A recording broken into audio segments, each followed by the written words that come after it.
being condescending. Just been warned, alright?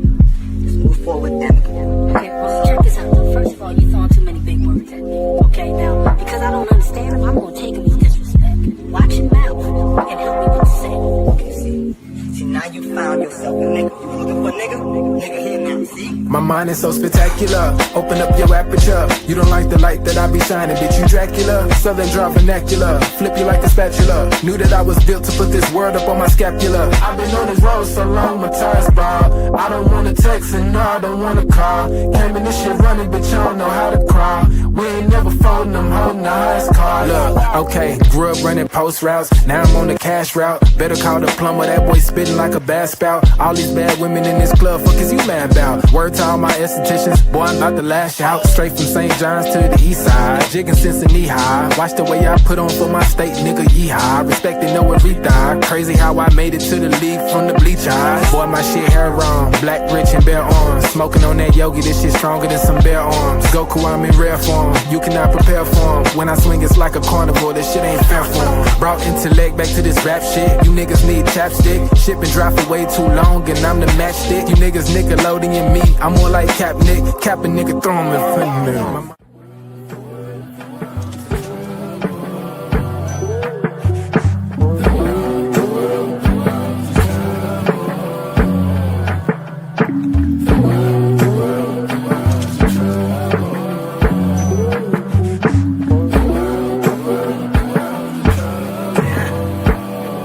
Party favors on the table, you can pick and choose. I would be lying if I said that I don't get confused. I'm just a player in the game and I don't pick the rules. Why trouble always seem to find the ones with shit to lose. About to blow like we just lit the fuse. We double dutch into this dough, I get this shit in twos. Push the button, get it started, put that shit in cruise. A little dust up on his heart, I barely get to use. A fool flatters himself, a wise man flatters the fool. Man, I just came to get it started like mechanics with tools. Cause in my hood, if you don't pack a tool, you planning to lose. These young boys deserve Oscars, they be acting a fool. A couple loose screws, but they hammer accurate. Ooh, I know some niggas stuck on drugs and manufacture it too. School of hard knocks, we all got our bachelor's. Food, no cap and gowns, but we all had to master. Party favors on the table, you can pick and choose. I would be lying if I said it, I don't get confused. I'm just a player in the game and I don't pick the rules. Why trouble always seem to find the ones with shit to lose.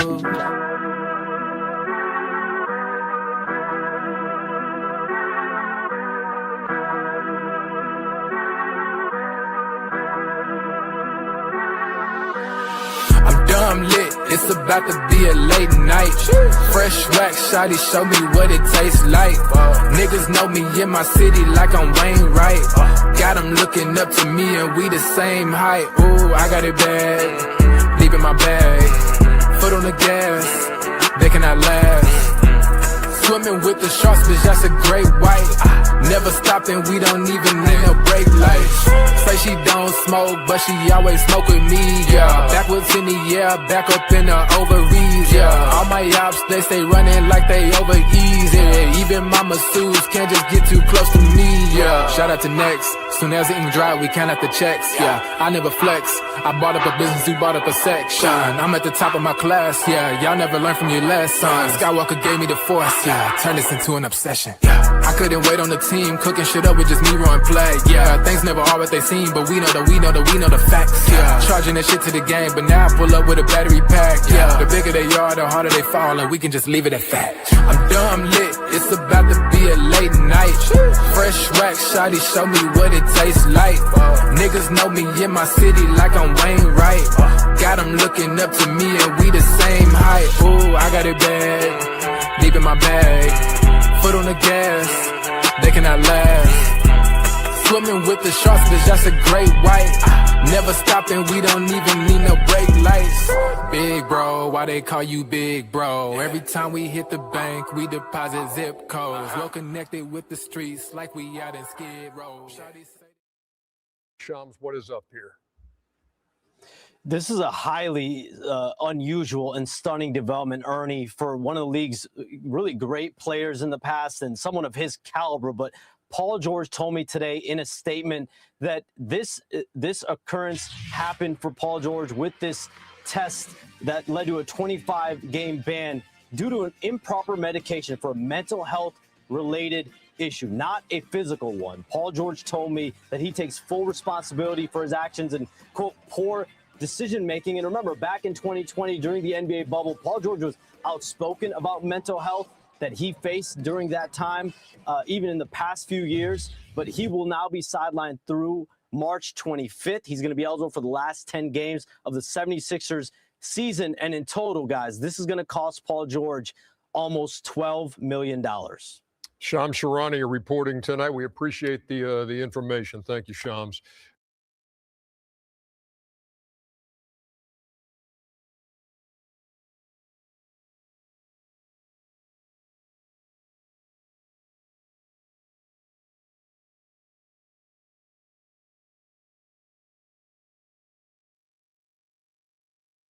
Is when you look at Philadelphia, they've been making a little move. Number 6 in the East right now, over 500. We pointed out the other day, they were never above 500 last year, haven't been below 500 this year, in playoff position. What does this do to them? You know, it's good to have, you know, everybody ready to go, the full team when you're going into the postseason. You know, it's unfortunate that this happened. But I just want to say that, you know, they give us a booklet on what to do and what not to do. They give us a booklet. They also give you inside the booklet how long it takes to get rid of something. So, you know, I mean, I don't want to elaborate what he was doing or what he was doing, but, you know, stuff like this should not happen because they give you the booklet that said, don't take this, this, this, and this, the letter of the law. Do not take any of these things. And when you've been in the league this long, you know what it is. You know, they test you 3 to 4 times a year. So, you know, but this is definitely going to hurt them. But, you know, listen, Edgecomb's been playing great. Maxi's starting to play a little bit better. Embiid is coming back. You know, they still have a little bit of momentum. So somebody else has have to step up. But when you're going into a postseason, you like to have a guy with experience like Paul George. Well, if this is the accuracy of what happened, isn't this an oxymoron? Like a contradictory of terms? It's like you have mental health and you're taking medicine for it that you can't. That would be, to me, that's why I don't understand it. I'm not sure what drug or medicine that he was taking, but that is a contradictory of terms. So I'm sure that Adam Silver wouldn't do that. Yeah. That doesn't add up to me because, again, it's a contradiction. If you have mental health, there is nothing that you should take that help you that you can't take. That's on that list.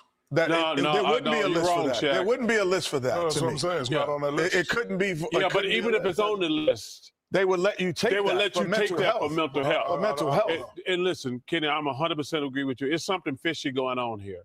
Now, I don't joke around about mental health, but if you're taking some for mental health, that's got to be an outlier to the NBA. Not a performance enhancing. Yes. Drug. Come on, man. That doesn't make sense. That doesn't make, listen, like I say, as my girl Judge Judy said, if it doesn't make sense to me, it don't make sense because I like Paul George. But if the NBA and, you know, DeMar DeRozan, who we love, and Kevin Love, they've been the 2 most outspoken advocates for mental health.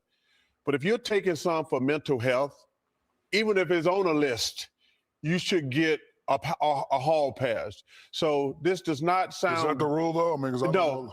No, I don't know the rule, but this doesn't make sense. Like, there's never a good reason taking performance-enhancing drugs, Jack.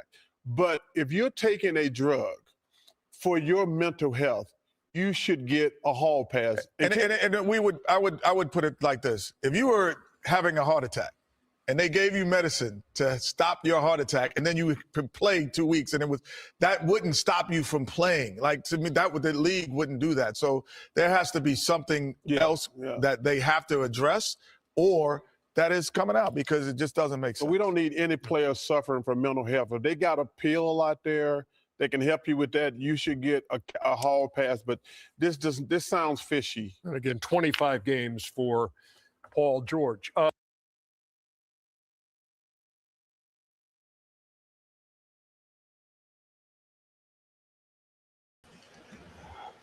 What's good, everybody? Welcome to the Pull Up Show. I'm your host, Mr. BJ Matthews, a.k.a. B Jizzle. Before we get started, follow us on the YouTube page, the Pull Up Basketball Podcast. Like, share, subscribe. All of our YouTube videos, hit that like button. Y'all come here.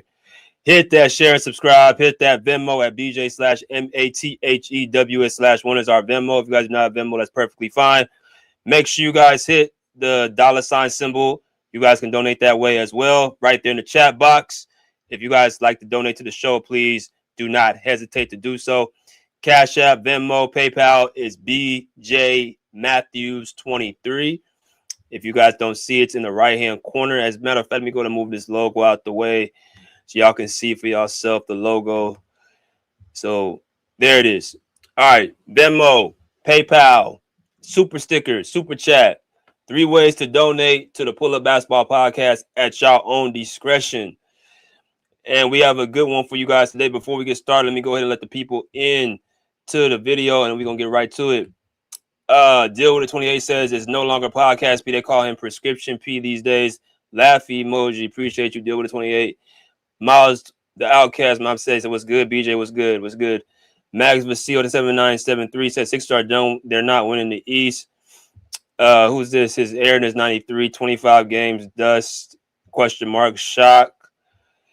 What else is he saying? He says 100.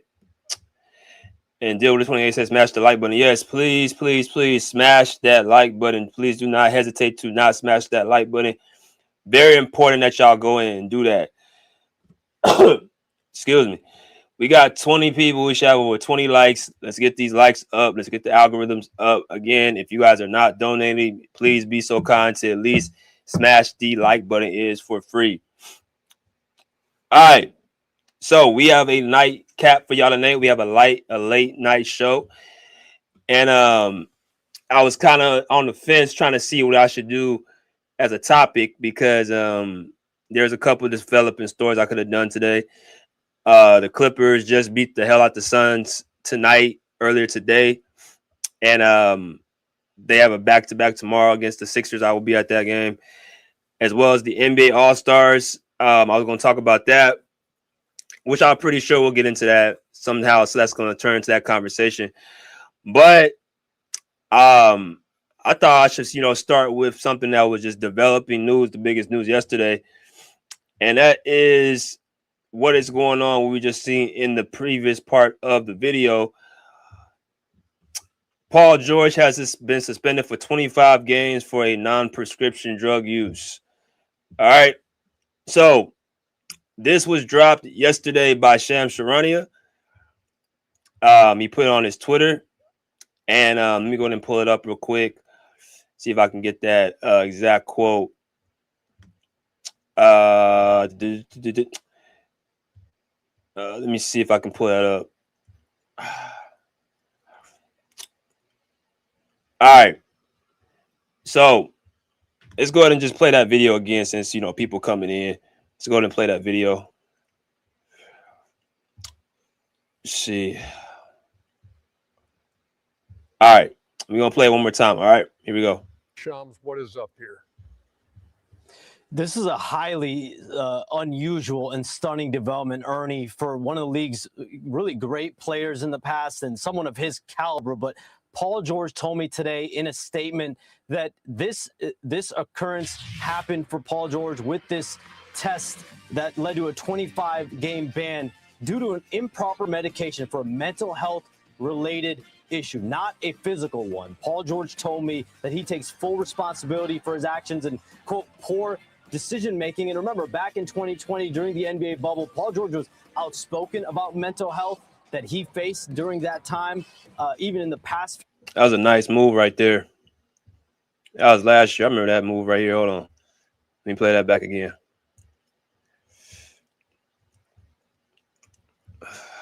Remember, back in 2020, during the NBA bubble, Paul George was outspoken. Ooh, come here. That boy step back is something serious.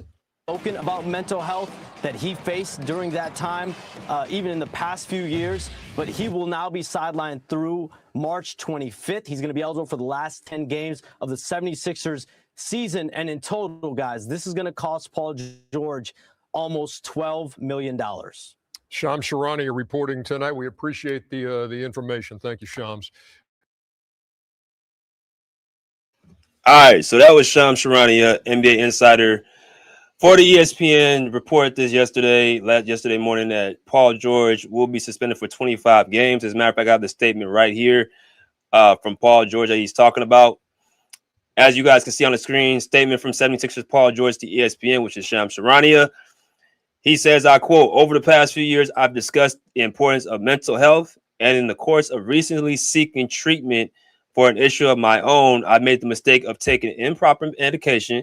I take full responsibility for my actions and apologize to the Sixers organization, my teammates, and the Philly fans for my poor decision making during this process.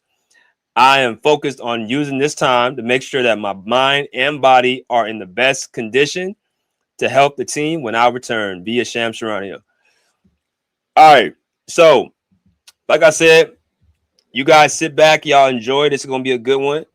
And I want y'all to really kind of lock in because I did take a day to do some, digging, some research, reached out to a couple people.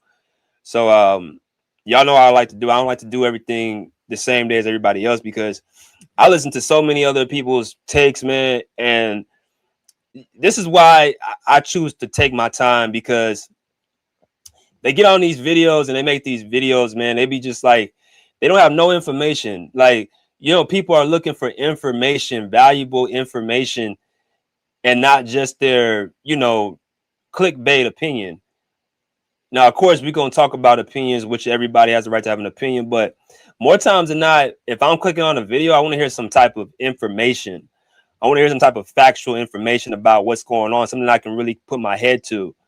I don't want to hear about, yeah, this is crazy. This is big, man. But I don't have much to say. I just want to, let y'all know he's been suspended for 25 games. And, this is bad. It's a bad story. This is sad to see. I'm disappointed and, all this stuff. I mean, like, just stuff that everybody already knows. You didn't have to even click on the video for that. If I'm going to take time to do a video, something like this, it would be nice to have like something the viewer can leave putting into their head. And that's what I'm going to give y'all today. So we are a full day going on to a day and a half for the news dropping like yesterday morning.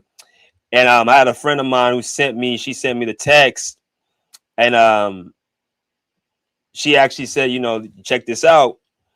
And then it's all, PG being suspended for 25 games. So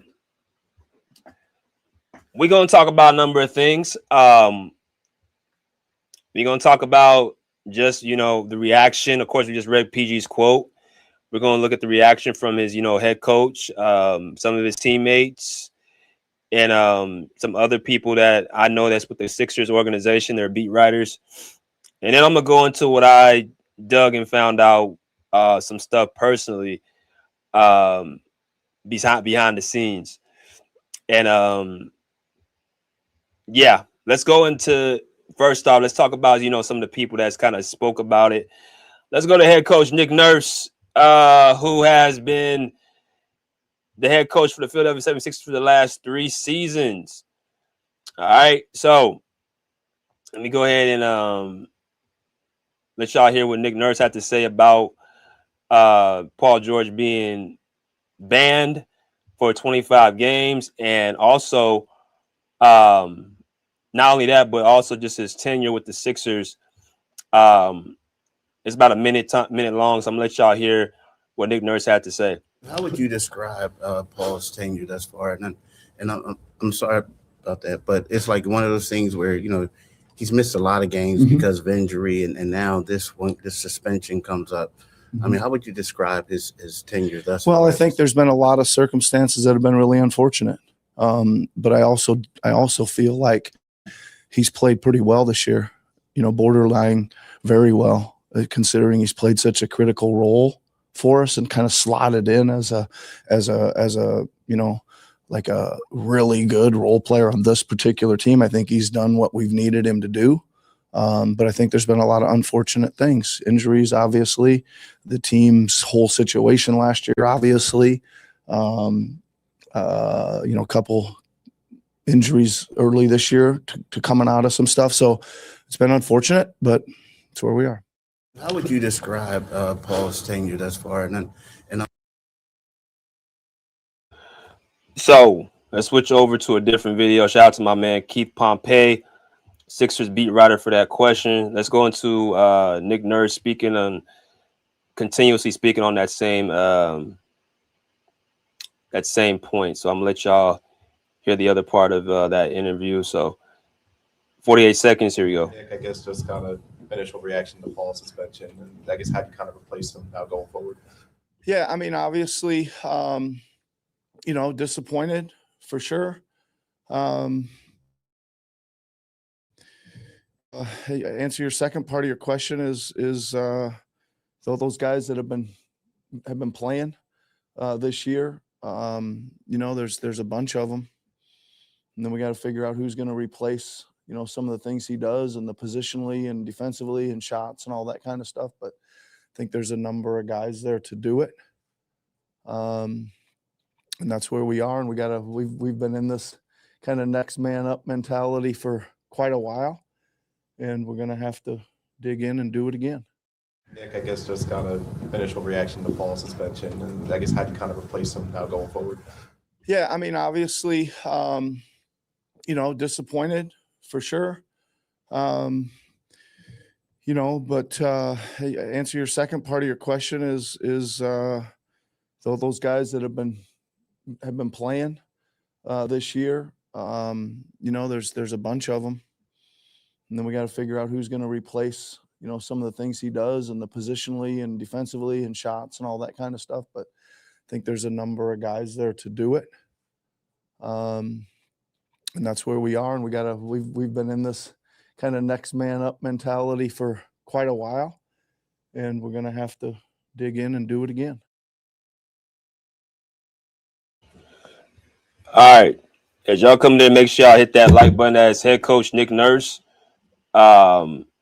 about Paul George's suspension. Again, just to reiterate, Paul George has been suspended for 25 games due to violating the drug protocol, NBA drug protocol, where he took an actual banned substance that was not on the substance list. So I'm gonna let y'all hear what Joel Embiid had to say as well. Let me see if I can pull up that quote unquote interview. See if I can pull that up. 1 second, y'all.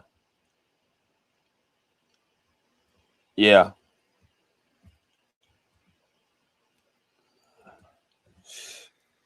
All right. So let's go ahead and take this off real quick. Let's go and put up what Joel Embiid had to say after scoring 40 points against the New Orleans Pelicans last night. He went on and spoke about just what they have to do in Paul's absence. And let's let y'all hear what Joel Embiid had to say. All right. How big is Kelly going to be for you guys, considering everything going on? Like Kelly, Dominic, Jabbar, all these guys, everybody has to step up. Starting with me, Tyrese, everybody has to be a little bit more. Like I said, missing a big part of our team. Like Pete, it's going to be tough, so everybody has to do a little bit more.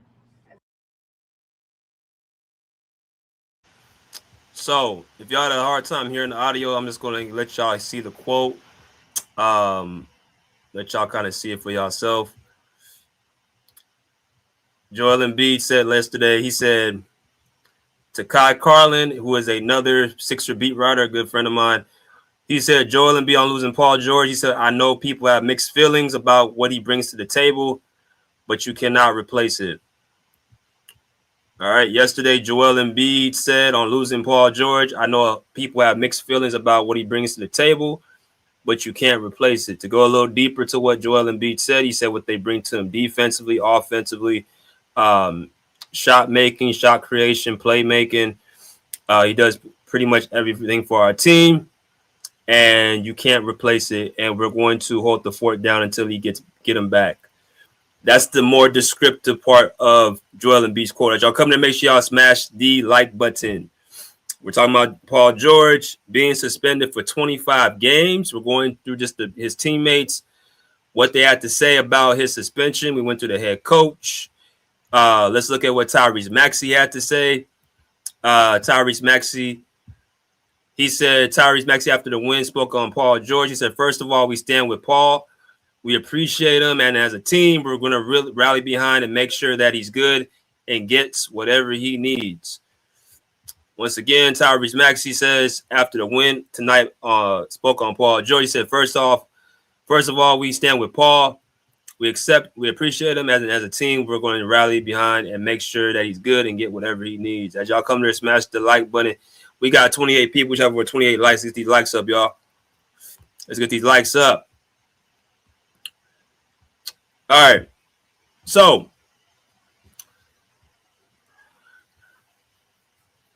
we've heard from Shams Charania. We've heard from NBA on TNT, Charles Barkley, Kenny the Jet Smith, Ernie Johnson, and Shaquille O'Neal. We've heard from Nick Nurse. We heard from Joel Embiid. We read from Tyrese Maxey as well. I believe VJ Edgecombe made a point, and Andre Drummond as well. They both talked about briefly, what Paul brings to the team. So, all in all, it seems like they're all singing the same tune. They're all on the same accord, which is positive. Questions surrounding is how the Sixers going to look. This amount of time without PG, and as well as not only that, but also how did they react to the news? Obviously, it was unfortunate. That's the word they kept using, unfortunate. I think Nick Nurse used it, Joel Embiid used it, and pretty sure, VJ Edgecombe used something of that sort as well. Let's look at what Paul George is averaging this year so far in the regular season, and let's look at what the Sixers have been this out year without him. So this year, Paul George averaging 16 points a game, 5.1 rebounds, 3.7 assists, shooting 42% from the field. Let me see from the three-point line. He's shooting 42% from the field. He's shooting 38% from the three and 85% from the line. He's averaging 1.5 steals, and he is averaging 0.5 blocks. Okay, so those are his statistics. And let's look at what the Sixers record is without Paul George this season. Let's look at that really quick. I want to let y'all see what that looks like. So, all right. So for the 25-26 season, the Philadelphia 76ers have a 10-10 record without Paul George during the 2025-26 NBA season as of Sunday, February the 1st, 2026. The 76ers have an overall record of 27-21, placing them sixth in the Eastern Conference. Their performance is notably different. With him in the lineup, they hold a 16-11 record when he does play. All right, so they're 10-10 without him, which is 500, or 16-11 with him. So, like I said, one of the big questions how they going to be able to look, in this, absence for 25 games. And just all in all, just basically what's going on. Like, what exactly presumed him to get 25 game suspension. And we're gonna get into all this stuff. But I just had to pull all that, stuff out really quick to make sure y'all can see. So,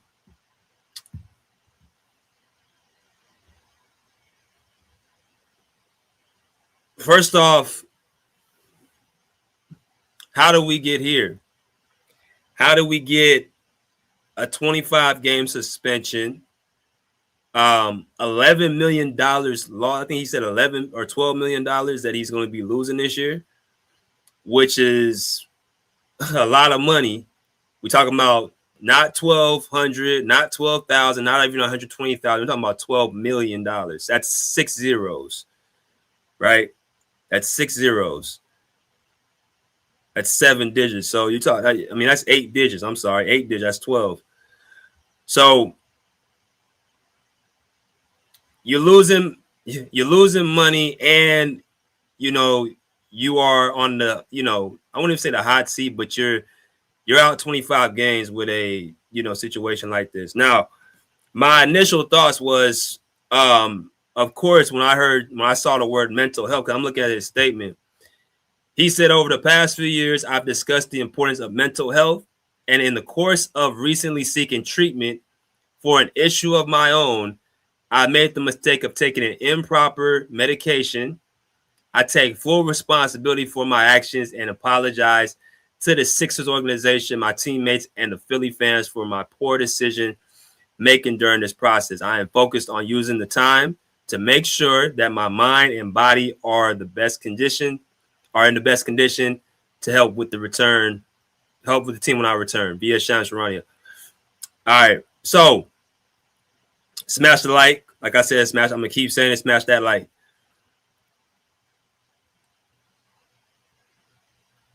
So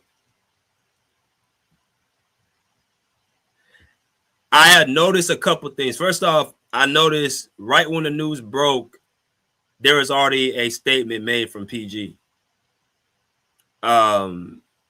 It was a statement that you guys can see looks like was professionally made by, of course, his representative. And not to say it didn't come from his mouth. I'm just saying, like, the way it's worded and how fast it came out, it was premeditated. I don't know when he found out he was going to be suspended, but I'm pretty sure it wasn't the same morning. I'm pretty sure they made that decision a day or two ago, because how I know is I actually had reached out to Paul George's manager for an interview because they play the Sixers tomorrow. I know I have his message to my text him, and I asked him about doing an interview with P, and he said, we won't be doing the interview. Thank you for your time. We're going to pass on the opportunity. So I don't even know if I'm pretty sure he traveled to the game, traveled out here, because I know his family and everybody, they all still out here in LA. So I would think he did travel out here. I can't be certain, but that's another story. I'm going to tell y'all some stuff I was, looking up and found out. But the statement I'm looking at off of just initially, I kind of saw, okay, mental health, that's the one part that I looked at in this whole point. So he said, I've discussed the importance of mental health and in the course of recently seeking treatment for an issue of my own. Now, you guys remember in 2020 where PG spoke about mental health in the bubble. He spoke about how mental health was something that he was dealing with in the bubble. And then after he was dealing with that in the bubble, he continuously seeks treatment by going to therapy. And it looks like he has been taking some prescription pills. I'm not going to go deep into when all this stuff started, when he started taking prescription pills or whatever the case may be. All I'm going to go is by what he said, and I'm going to go into what I came and found out. So first thing I think a lot of people ran to was, okay, well, he's taking prescription pills. What substance was it that he actually got banned for? Like I said when I saw it on TNT, Charles Barkley and Kenny the Jet Smith, they both kind of, said it was something fishy about this. Because if it's a real mental health prescription, then it shouldn't be something that's banned on, on the ban list.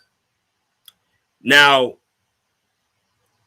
the way they were speaking, I could tell they were just assuming like Adam Silver wouldn't do something like this. You guys know with me and Adam Silver, I think Adam Silver has done a poor job as the commissioner. I think the NBA has become a worse product since David Stern stepped down, aka and passed away. I think the NBA right now is in a place where the ratings are low for a reason. So when they go and just basically said that Adam Silver wouldn't do this, Adam Silver wouldn't do that, I just think they need to just revisit what's been going on over the last, I don't know how many years Adam Silver has been the commissioner, but he has made decisions that haven't been very, very well thought out. So I think he would do exactly something like this because look at all the stuff that had happened pretty much since the bubble. I just think, you know, there was situation after situation where I think Adam Silver, which has been experimenting. So when they give him just all this, you know, credit, like he can't do anything that doesn't make sense. I mean, I just think people need to look back a little bit farther and just Adam Silver, how good of a commissioner has he really been? Now, this is something more out of character for David Stern to do because David Stern had order. Adam Silver seemed like he doesn't have order to his entity. And I say that to say this whole thing with him being suspended for 25 games, this has happened to somebody else before. Shams Charania talk about this is unusual. You might be unusual, but it's something that has happened before in recent history where a player has been suspended for the same amount of time for something pretty much the same thing, a drug that he took and basically was unknown to it. And his name is none other than Mr. Bobby Portis. Because something of this nature happened to him where he was suspended for 25 games for violating NBA's anti-drug program.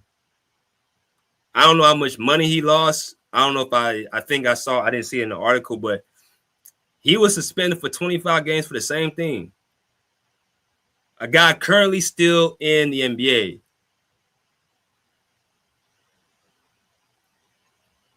Let's read.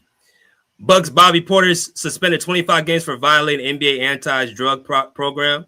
The Milwaukee forward tested positive for tramadol and will begin serving his suspension immediately. Let's go a little bit deeper. The NBA has suspended Milwaukee forward Bobby Portis Jr. for 25 games without pay. Without pay. That's what I'm saying. Well, how much money did he lose? Without pay because he tested positive for the painkiller tramadol, a violation of the league's anti-drug program. I want y'all to pay attention to that word painkiller. I want y'all to pay attention to that word painkiller, not performance-enhancing drug, a painkiller. He tested positive for it, and he got 25 games. Portis cannot play again until April the 8th, the 79th game of Milwaukee's 82-game season. So he was at 79 games. So according to the schedule we're at now, when Paul George comes back, he'll have 10 games left to play. He said of the Milwaukee's 82-game schedule at the earliest, his suspension starts with Thursday's game against the LA Clippers. Ain't that funny? So Bobby Portis got suspended first game against the LA Clippers, and Paul George will be starting his yesterday was his first game against the Pelicans. He played the Clippers tomorrow. He says, let's continue. He said, Portis took the painkiller unintentionally, said his agent, Mark Barlenstein. Portis thought he was taking Toradol, which is approved, and is something that he has taken before. Barlenstein said in details first given it to ESPN that he later confirmed to the Associated Press. Portis did not realize that he was taking tramadol, which was properly prescribed but is on the NBA's ban list. Pay attention to what that says. Portis did not realize that he was taking tramadol, which was properly prescribed but is on the NBA banned substance list. We're going to go into the substance list of the NBA in a minute.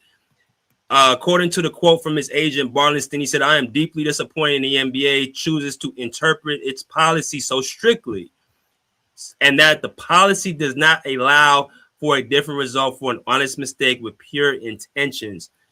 Barlenstein said in a statement, Bobby loves being a part of the NBA and he loves being a role model and a true ambassador for the Bucks and the city of Milwaukee.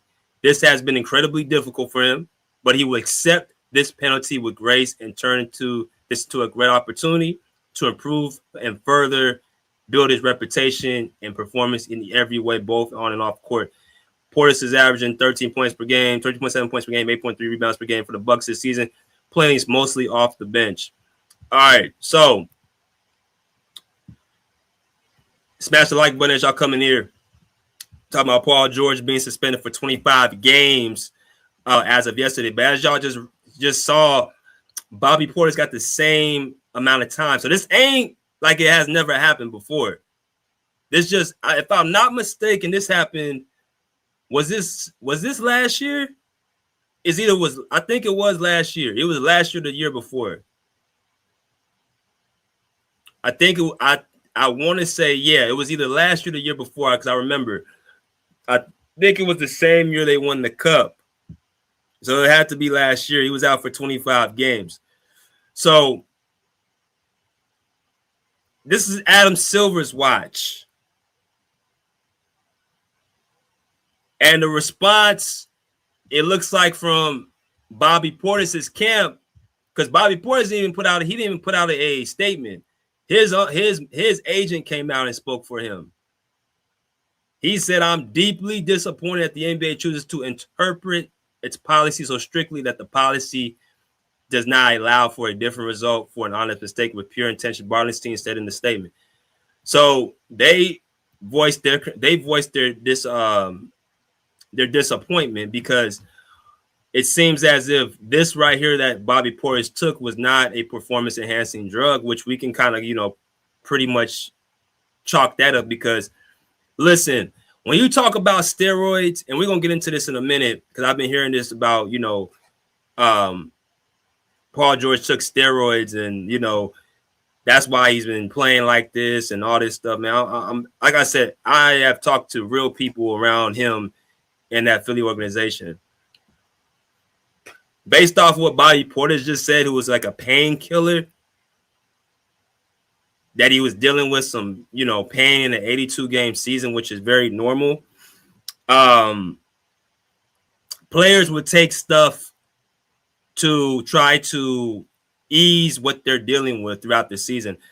A lot of times people don't understand what these players be playing throughout the year. They think they're just superhuman, don't experience no bumps, bruises, any type of pain. 82-game seasons of running it up and down the court and playing, it can take its toll. And the way Bobby Portis plays, he plays a bang style of basketball. The Bucks rely a lot on him to do a lot of the dirty work, rely on him to basically be a guy that has to, at the time, defend Giannis Antetokounmpo.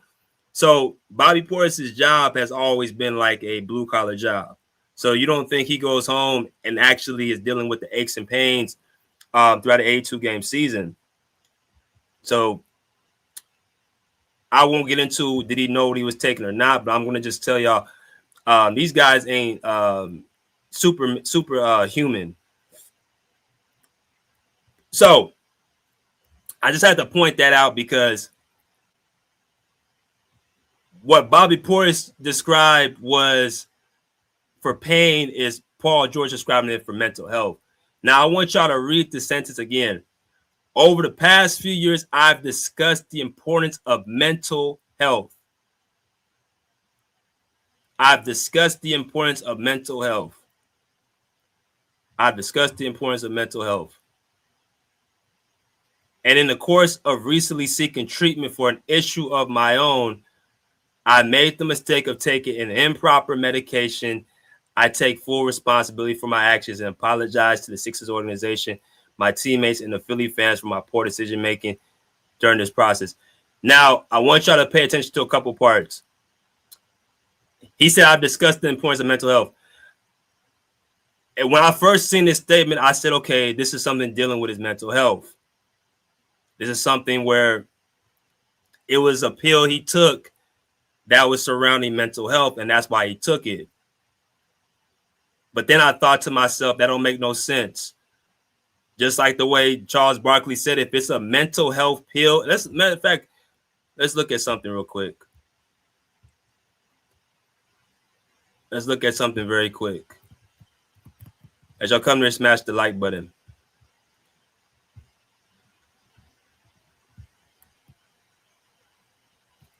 All right.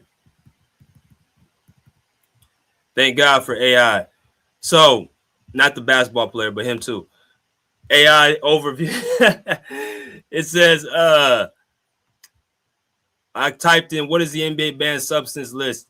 The NBA banned substance list targets performance-enhancing drugs and recreational substances broadly covering categories like steroids, stimulants, human growth hormone, which is HGH, masking agents, and marijuana, which can be cannabinoids.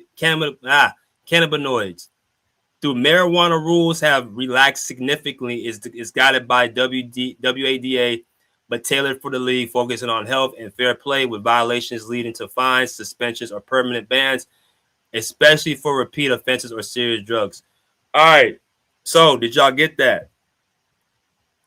It states what it is, the categories that it falls under, which is steroids, stimulants, HGH, all that stuff. So you can get suspended for a drug, and it can be for a specific reason. Obviously, steroids, think of Mark McGwire in baseball. You know how he was hitting those home runs? Like, I think he had like over 70 home runs in a season at one time. And he got busted for taking steroids. Sammy Sosa, Rafael Palmeiro, these guys, you know, going to trial for, you know, steroids. And that's what steroids. That's why when people bring up steroids with PG, that's not it. There's nothing that he's done that's showing that he's on steroids. Just because he can do a 360 dunk, he's been able to do the 360 dunk. That's what he's been doing that for years. Reverse 360 dunks and, you know, jumping off it. He's been doing that for years. And you can still do that 35 years old and being 6'9", still being athletic. Nothing in his statistics, nothing in his, you ain't seen him go through a stretch of games where he's giving you like 35, 40 points. You don't see him outrunning his opponents. You don't see any of the stuff that he's doing that's showing he's on a steroid. Just because he had 32 points off of 3-point shots and makes doesn't categorize somebody on steroids.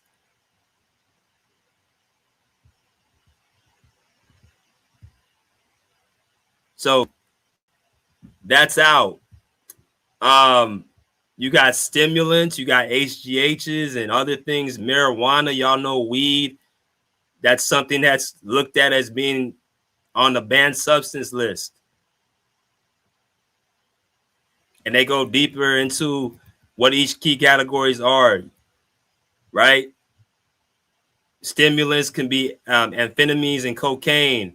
Narcotic can be opioids. You got beta blockers used in some spots for control, but banned in the NBA. Anabolic agents, steroids, and other substances that build muscle. Right? You got peptide hormones and growth factors, include HGH and EPO for blood doping.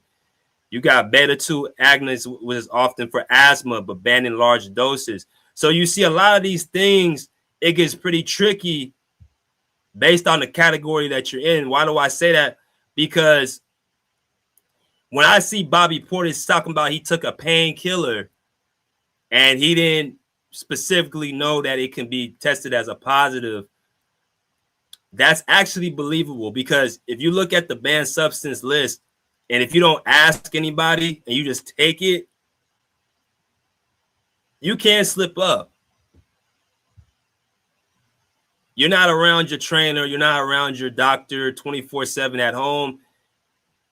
The irresponsible part would come when you actually don't confide in, you know, one of the professionals. But it's very, very common for any player who's at home in the comfort of his own house, or just basically dealing with pain at night, and just be like, I got to take something.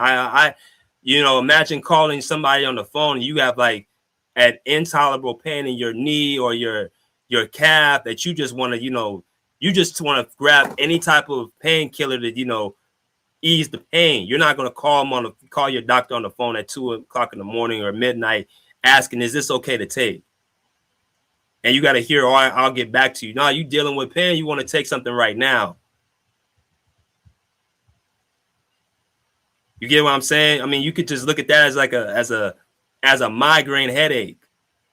You're not looking at do anything but try to get that migraine down and, you know, get back into comfort. You're not worried about what's in it. It says Tylenol, aspirin, You know what I'm saying? Whatever medication over the counter you take, that's you just worried about feeling better. That's all you want to do. So I bring that up again because painkillers is what Bobby Portis put out there. Paul George put mental health, but you have to look at what he said in the statement. Over the past few years, I've discussed the importance of mental health. And in the course of recently seeking treatment for an issue of my own, I made the mistake of taking an improper medication. All right, stop it right there. Look,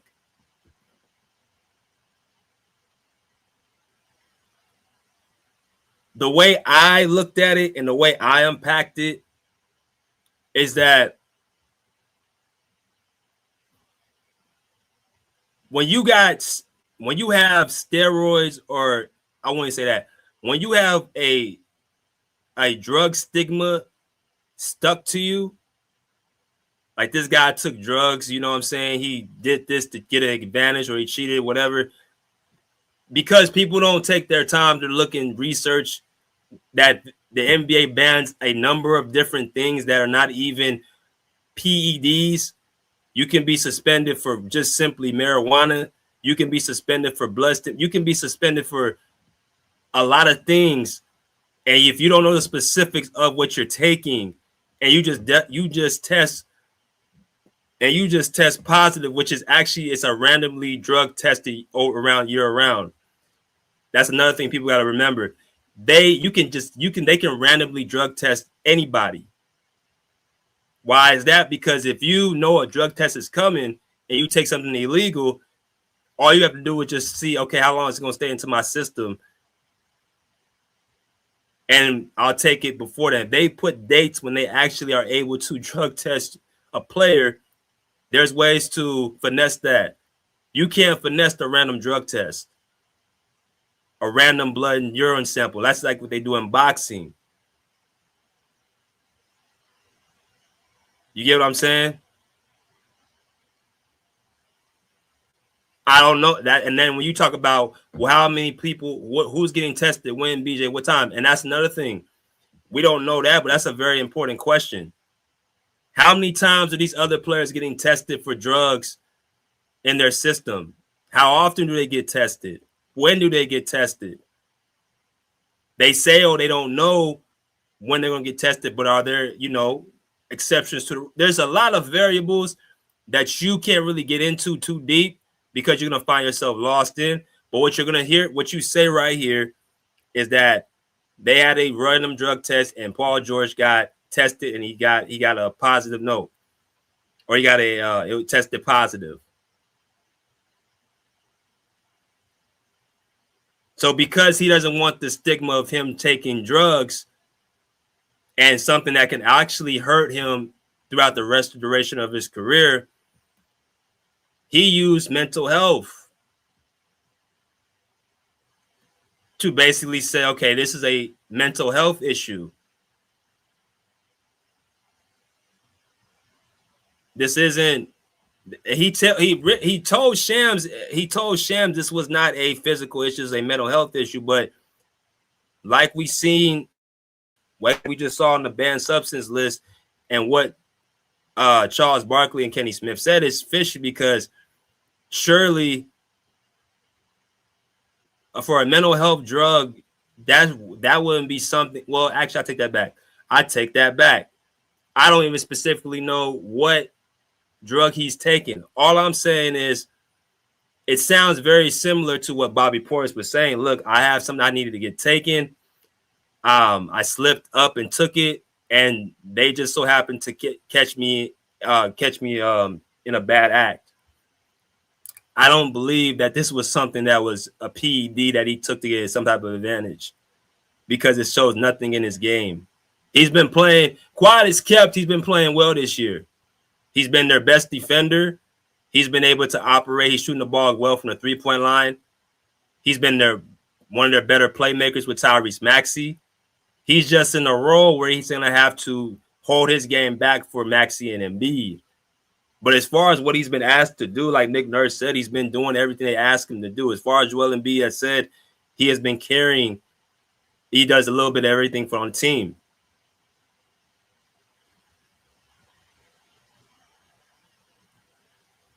But what I'm saying is, because he doesn't want the stigma of him taking drugs,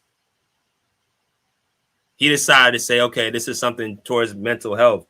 Now, what does that mean? And what I think, basically, he's saying, look, people don't, like Bobby Portis' agent said, these guys go through a lot behind the scenes that people don't even see. Injuries, pain they're playing through, and sometimes they're going to have to try to find anything to just be able to be available for games. I think more of what happened. I think he was trying everything in his power to be able to be available for games, or to be able to feel some of the relief of any type of pain he was dealing with. That's what I really, really think this is all about. I don't think this has anything to do with no steroids. I think this don't have nothing to do with mental. I think this is just basically on Paul George trying to find ways to deal with any type of discomfort of anything that he's having to do with his body, which is common throughout the league. If you was to test a lot of these players, they probably would do the same thing. It's just a matter of who gets caught and who don't.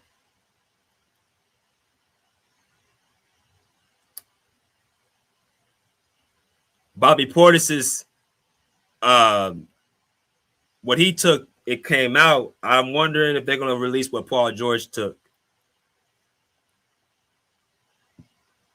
I'm wondering if they're going to release that. What else I was going to say? Oh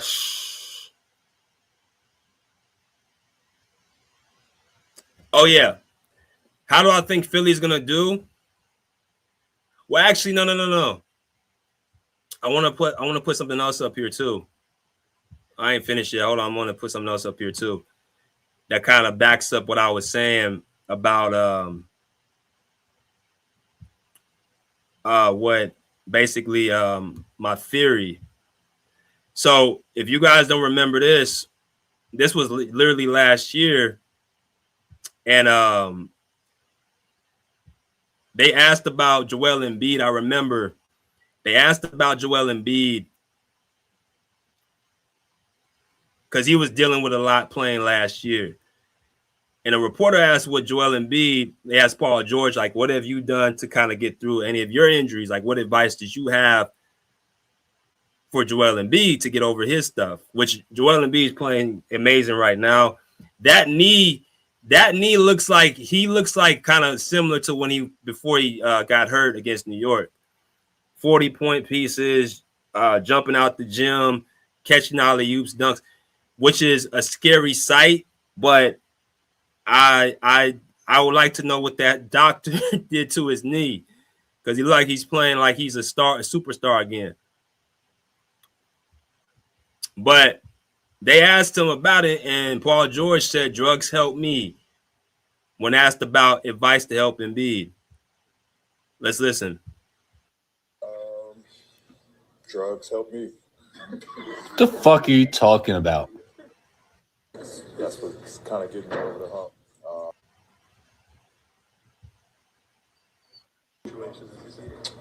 So he said, drugs help me.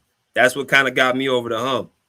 But when he said it, you can tell when he said it was like, yeah, I really took drugs to really kind of help my game. Or not help my game, but help for the pain that I was dealing with, on a day-to-day basis. That's why I really believe is what this is about. I really believe this is about him trying to find ways to overcome any discomfort, which, like I said, a lot of these players, I can tell y'all right now, he ain't the only one. You just saw Bobby Portis got caught for it. A lot of these players have done this similar thing. I can see if this was a steroid, if this was something he had a boost of like ability, like he got bigger, stronger, more athletic, you understand he wouldn't be coming back this year. That is a banned offense almost. when you got a player that's getting a clear advantage physically, you're not suspended for 25 games. You're suspended for the season and then some. That's something else people got to remember too. If this was a situation where he was getting a physical advantage or athletic advantage, he would not be playing this year.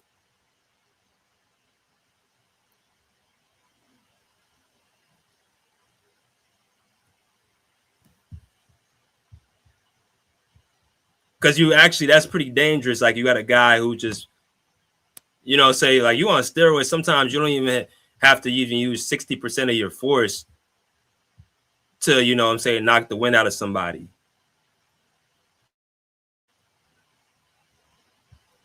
You know what I'm saying? But because, you know, he's playing, you know, above the rim again. He's, you know, doing windmill dunks. I mean, he's been doing this really honestly. He's been doing this really honestly for the last, he really never stopped. Even last year, I remember he was doing windmill dunks and he was doing like, you know what I'm saying, 360s and all that stuff. He's going to always have that inside because he's already athletic and he's 6'9".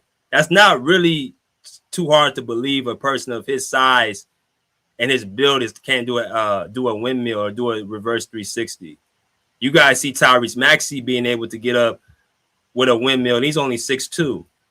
You see how explosive he is, and he barely missed he almost made the dunk. So you ain't gotta be supremely athletic to do a windmill at 6'9". So like I said, it got nothing to do with physical ability. I just believe it has something to do with him trying to subjugate any of the pain on a day-by-game basis. I think even you can actually put out there a piece that no, I won't say that. I want to let y'all hear what how Philly's gonna probably look in his absence. I'm gonna let y'all hear from a Philadelphia 76er beat writer. I'm gonna let y'all come back in a minute. And we're going to let y'all hear what he had to say. 1 second.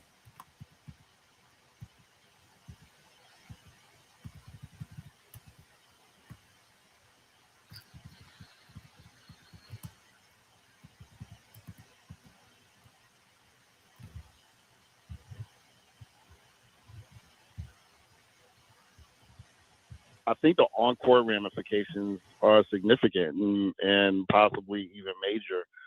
You know, Paul isn't what he was offensively in Oklahoma City or even with the Los Angeles Clippers, but he's been really, really good this season defensively. He's been their best perimeter defender. He's been their most versatile and switchable perimeter defender. And for a team like the Sixers this year that hasn't been great defensively, taking away their best defender is a major blow.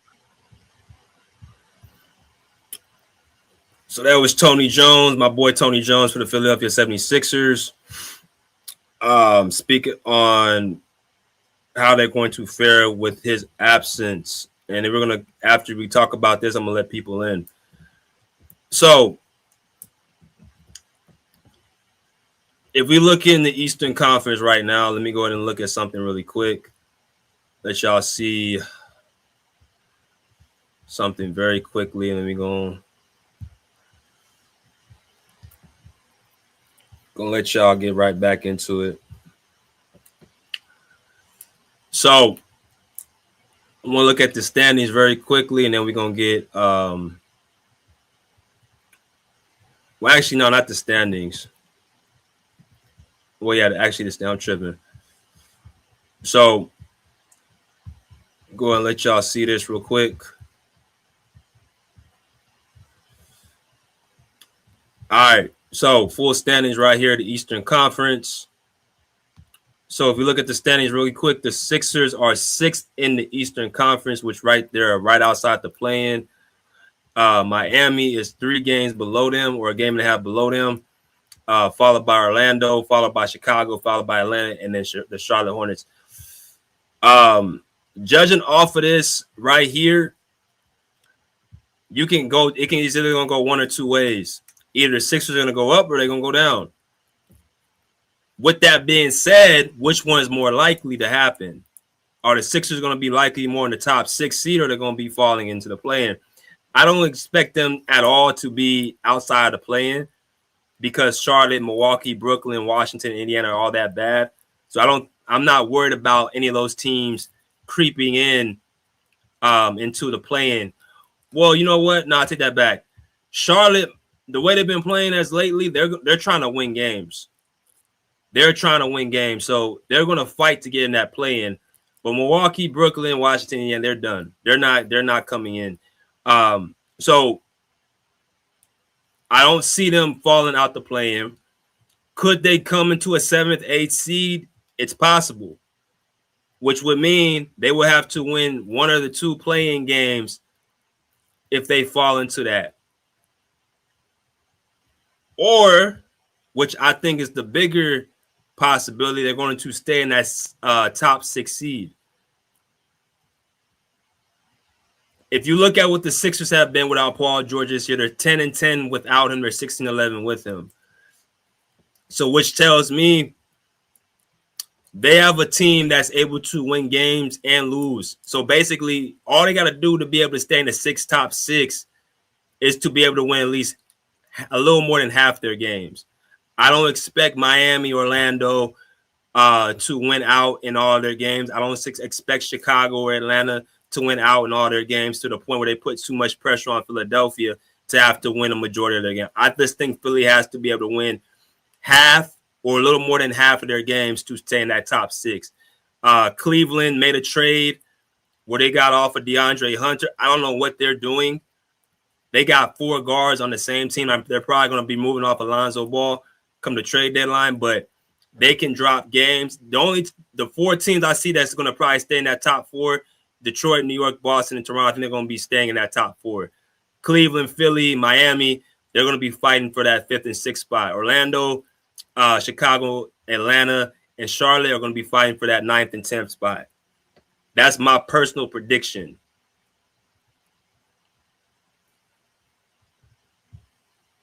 So, and let me look at their schedule real quick. Let me see some. Look at their schedule. What Philly has coming up. And then I'm going to let y'all in.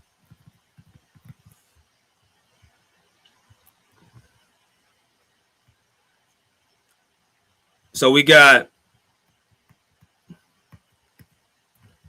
the Clippers, Golden State, Lakers, Phoenix, Portland. They got a 5-game road trip starting tomorrow on the West Coast. Then they got New York, then they got Atlanta, they got New Orleans, Minnesota, Indiana, Miami. Then Boston, then Spurs, then Utah, then Atlanta, then Cleveland, Memphis, Detroit, Brooklyn, Portland, Denver, Sacramento, Utah, Oklahoma City, and then Paul George returned back on the 25th. So this West Coast trip is going to be important. Hell, for them to be in the thick of things, they got to be able to beat teams like Golden State. They got to be able to beat teams like Phoenix. They got to beat Portland. They would need to go at least 2-5 or 3-5. They can't go 1-5 on this road trip, and they damn sure can't lose all their games on this road trip, or they're going to be in serious trouble. They got to look at it like they got to take one game at a time, but they also got to look at it like they're taking games in sequences, especially on the road. They got New Orleans, Minnesota, Indiana on the road. That's where you have to look at it like they got to beat New Orleans and Indiana. And the way I see it, you got Joel Embiid playing like how he's playing and Tyrese Maxey playing like how he's playing. With VJ Edgecombe and Kelly Oubre, who's another piece that they're not talking about. Jared McCain looked like he's coming into it. They have enough to be able to hold that fort down until PG come back. It's going to be very interesting to see what their record ends up being. But if they're able to win half of their games, at least, I think they will stay in that top 6. But they should try to get a high seed. They should try to get to that 5th seed.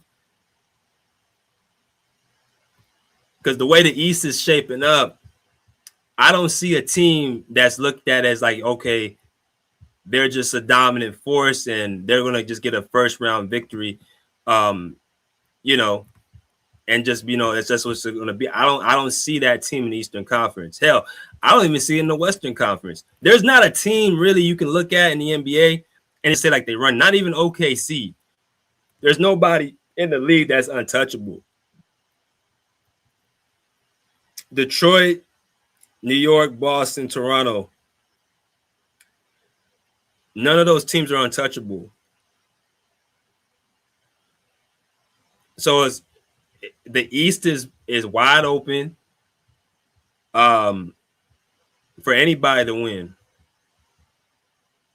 at this point. The West is open I think the West is a little bit more close on the top teams, but the East, that's not the case for them.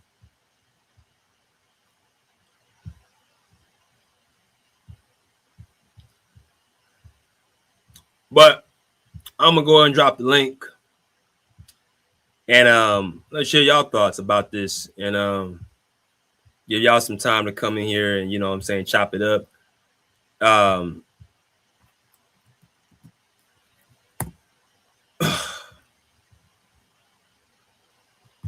He said if Hunter wasn't traded, he's going to be benched.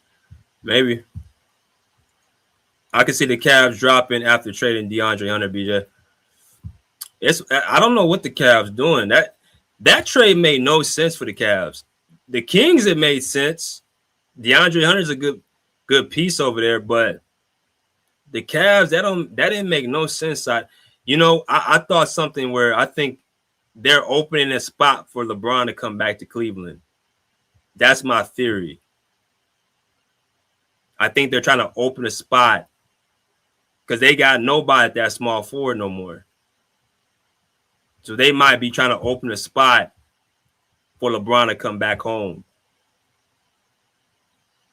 They got 4 guards on the same. I'm like, man, they looking to make another move. This can't be the final roster.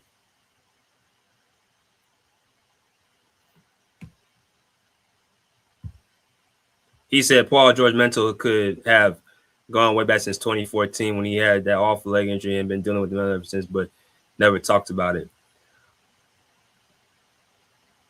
I mean, here's the thing about that. He was better when he went to OKC. He was a better overall player. You know what I'm saying? Like he didn't show like he was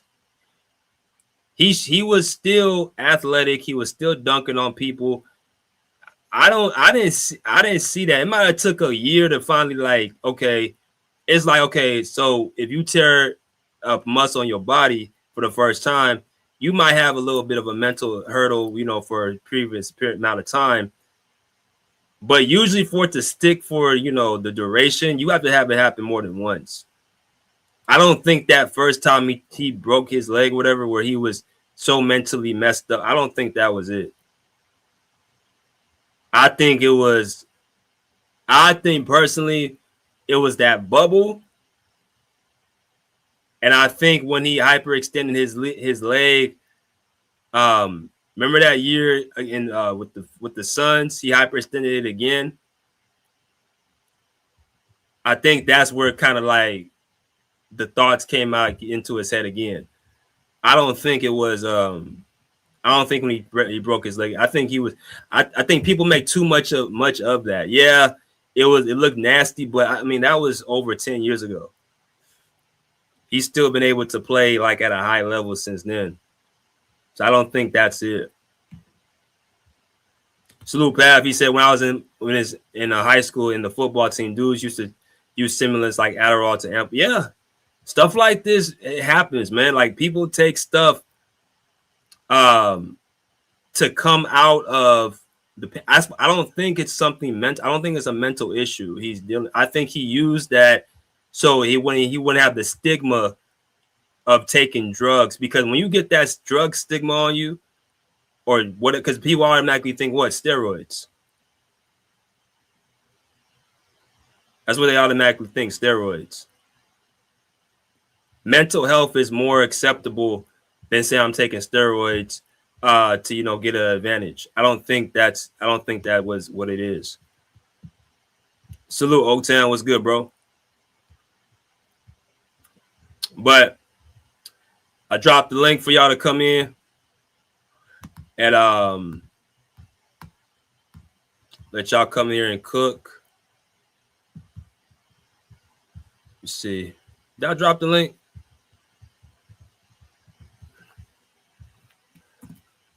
Yeah, make sure I dropped it for y'all. Matter of fact, I'll go ahead and pin it. Pin in the pin comments so y'all can have it. I wanted to talk about that all-star snub again, but you know what? We probably going to transition to that somewhere down the line. Because I know y'all saw that that was some BS. See, that's why I tell y'all, fan votes, some of them just be voting simply off of exactly what fans. They're not voting off any logic, just who they like. You know what I'm saying? BJ, thoughts on Kawhi and Harden stuff. I don't think Harden got snubbed. I think Harden, we seen him. I think he puts up numbers. Well, you know what? No, I take that back, because based off of what LeBron James has done, because I'm trying to figure out, is this something where it's about your record or it's about your individual performance? Because if it's about your record, I can understand it. Even though they're the 10th seed, I can see about your record. But you can't say he ain't played enough games. He played 33 out of 46 games. He's been available for the most part of the season. He's had numbers. Kawhi, I'm talking about his numbers.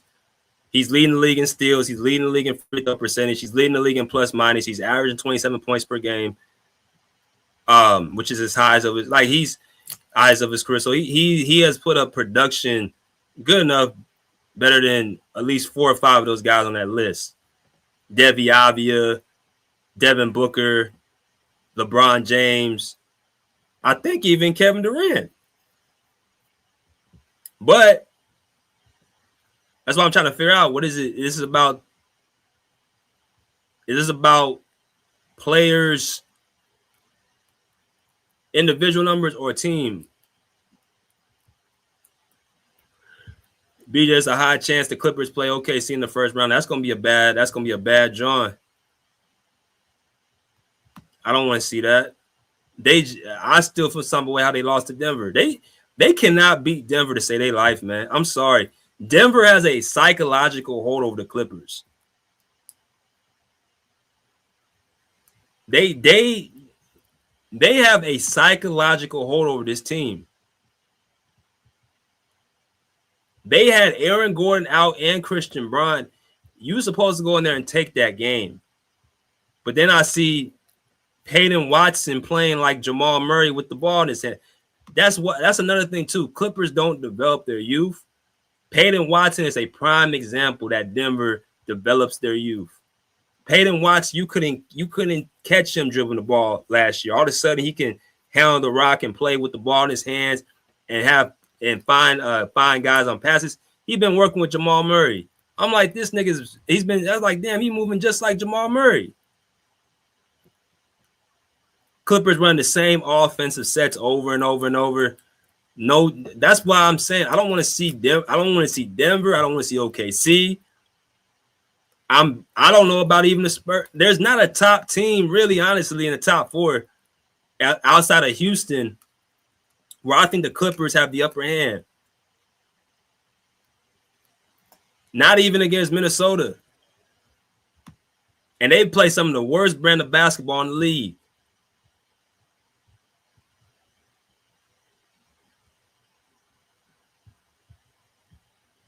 Happy Sunday. What's good? What's up?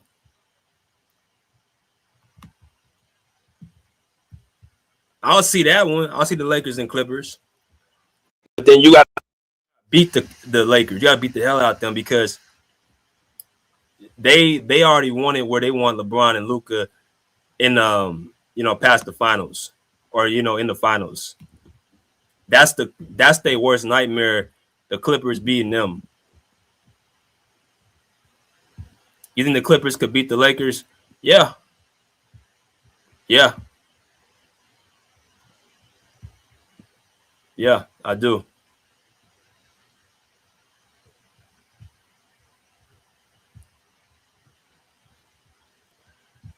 But yeah, pin comment is in. He said, "BJ, do you have the Sixers making out? They can make it out the East. I'm telling you, because look, with Joel Embiid playing like he is, that's the card that nobody has an answer for. There's not a play that is the most unguardable player in the Eastern Conference. So that's the trump card the Sixers have in their back pocket. Maxey is playing as a top 5 point guard right now.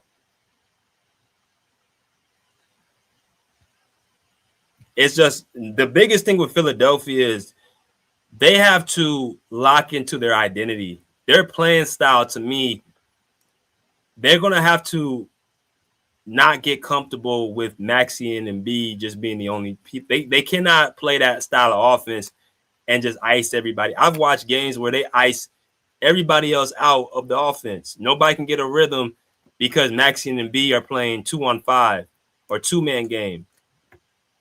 You cannot go into the playoffs against Detroit, Boston, teams like that who are defensively disciplined and feel like they can win it.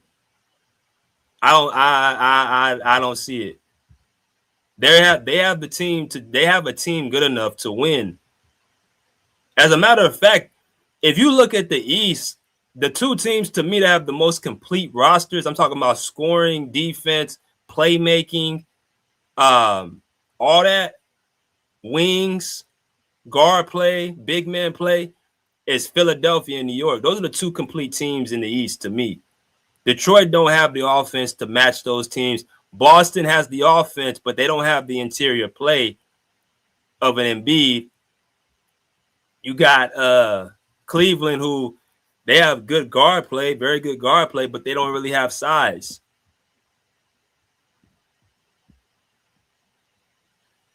They got rid of their wing in DeAndre Hunter. So I don't believe in Cleveland either. So I said the only team, the teams that I feel like can win the East, and this depends if Jason Tatum comes back, but even if he comes back, that's going to be a risk for me. I don't think he should come back. I think he should just wait till next year and train and get back to his full self. I think Philadelphia and New York are the two most complete teams in the East.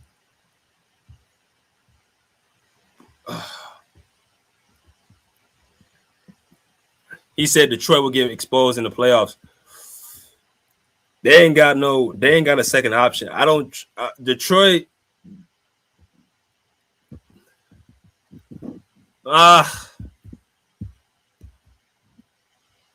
Yeah. I'm not big on Detroit. I'm kind of like mid with them.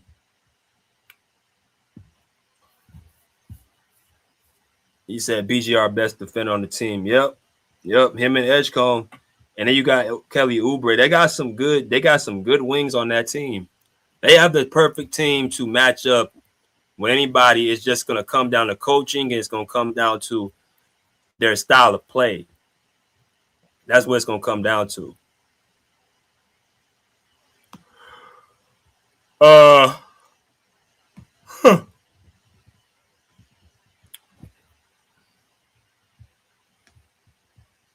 See, people ain't trying to come in today or tonight.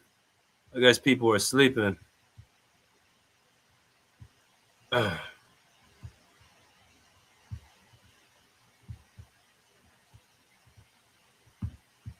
He said, but they don't check the guy that's 41 and still plays. Okay. He crazy.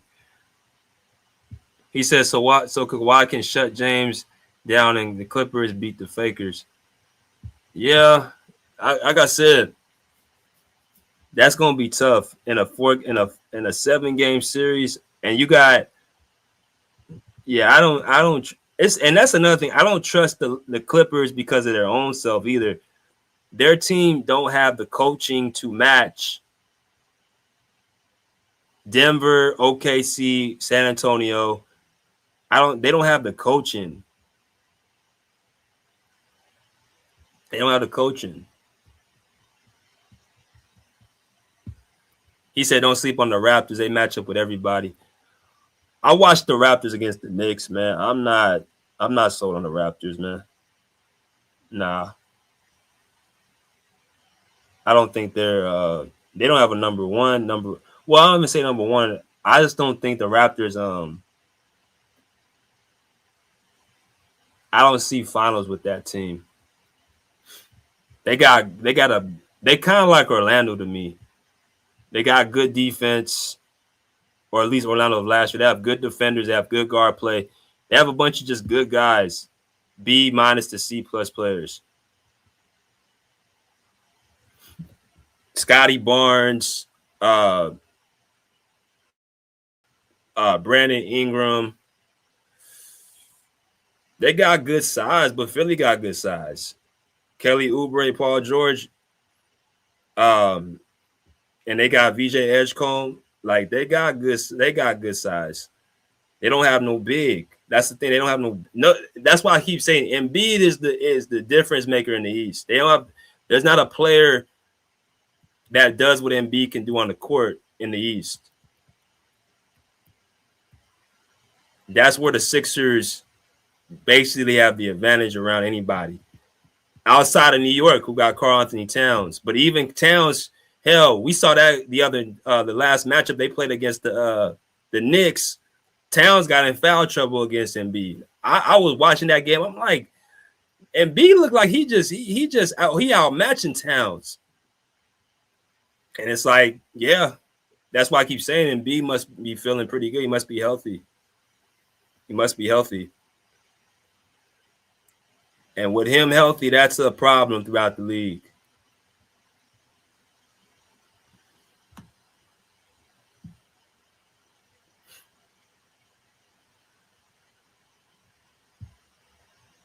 Deal with the 28 said, BJ, real quick, your thoughts on Giannis coward ass requesting a trade.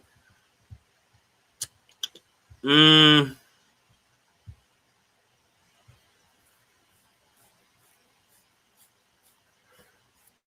don't think it's cowardly to ask for a trade. I just think he just needs to be the one. I just think he just needs to say it. Just say that you don't want to be there. Not say you don't want to be there, but when it comes back to you, accept it. Yeah, I would like to be traded. Don't go, announcing it in the press conference, although that might, put an end to all the speculation. It would be cool for you just to, acknowledge what you're doing. So people ain't just kind of running around with their head in the clouds. He said top 5 player when healthy. Here's my thing with Embiid. Embiid got to do it in the playoffs. This should be Embiid's playoff run, to be honest. To be honest with you, this should be his playoff run. Regular season Embiid is historic. Playoffs, not so much.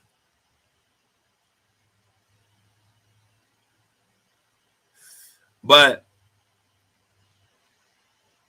he's at a point of his career where he can really make his impact in Philly. I think this whole thing with Maxey going to lead them. That's why I keep saying Maxey is a scoring guard. He's not you can't win with Maxey being your number one. I don't care what nobody say. Well, you can't win with him, an undersized point guard and a shooting guard and a point guard's body as your number one. You can't do it. That's why the Sixers have been mid all year. They weren't a top team unless when Embiid was playing at his peak. Not Tyrese Maxey. Tyrese Maxey been playing some of his best basketball this year of his career. Sixers are still in the middle of the East. They're not a top 3 seed. They were a top 3 seed when Embiid was playing at his peak. That's why I never fell into the whole they gotta get off of Embiid for what? What are they gonna do with Embiid and VJ Edgecombe? They're gonna be a mid team, which is what they've been. But now that Embiid's playing at his peak, you're gonna see now he is you know what I'm saying, he's starting to take over with the basketball. His knee don't look bad right now. That knee look healthy. I don't know who his doctor is, but he needs a friendly raise. He needs a friendly raise because that he looks like he's on a different level right now.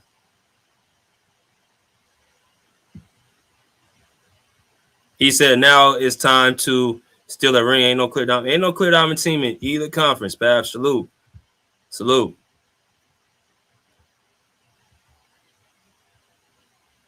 He said Maxey is average.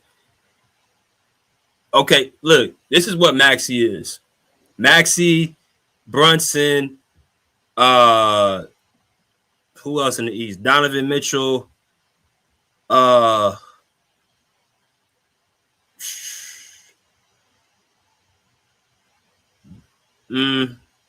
yeah, those 3 guys.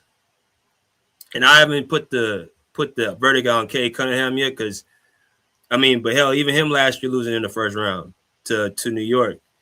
I just don't think that you can win championships with your point guard being a scoring guard like that. I just don't believe it. I think the best player has to be a wing or needs to be a big. That's what history has taught us. It's not the scoring point guard shooting a numerous amount of shots, icing out his teammates, and still not being equally good on defense.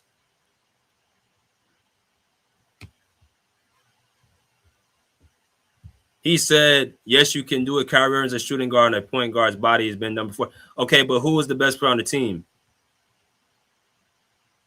Who was he playing beside? He won his championship in Cleveland. LeBron's a wing. That's why I said you can't have your best player be an undersized guard as number one option. You can't. It doesn't. Only person I've seen it happen to is Steph Curry and Isaiah Thomas. Those are the only 2 of this modern day era. Other than that, you're not getting that. Hell, even Allen Iverson couldn't do it.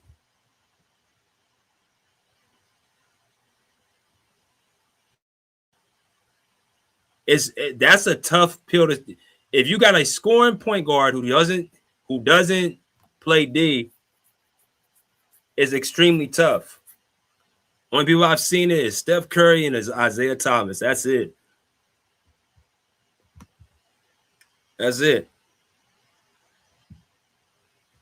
He said Maxey's a good number 2 on a championship team. Good, like Jamal Murray. Exactly. Kyrie, Maxey, Jamal Murray. Them guys are they fall in that same hill. And you got Jalen Brunson. He's another one. I don't think they're gonna win with his style. That's why I feel Karl-Anthony Towns needs to be the offensive threat on that team, or even not definitively, but he got to sometimes have the green light to do what he wants to do too. It just seemed like New York. That's another thing why I say with New York too. I don't even think I think they're unbeatable. I think they're very beatable because how they play. If Jalen Brunson is ball dominant against a team like Detroit this year, no. I'm sorry. Against a team like Philadelphia this year, they're going home. They're going home because what you don't want to do, you don't want Karl-Anthony Towns to be taken out of a series by default. You want to have Karl-Anthony Towns go head-to-head with Joel Embiid as much as he can. But, hell, in a series like against Philadelphia, you just got to give that to Embiid by default. Maxey and Brunson going to get at it. And then Paul George and who? Mikal Bridges. I don't even think OG Anunoby can deal with him. So that's why I say Philly they have a team good enough to win the East. So somebody asked me that question. Yes, I think they can get out the East. It's just going to be dependent on their style of play.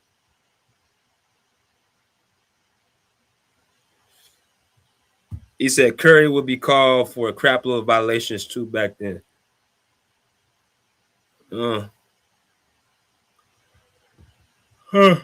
He said Big Zeke and the Chef. Yeah, man, Isaiah Thomas he was must-see TV. He was must-see TV.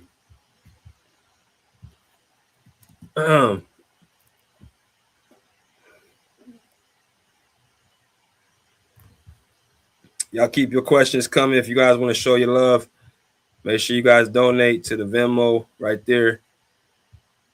BJ/MATHWS/1.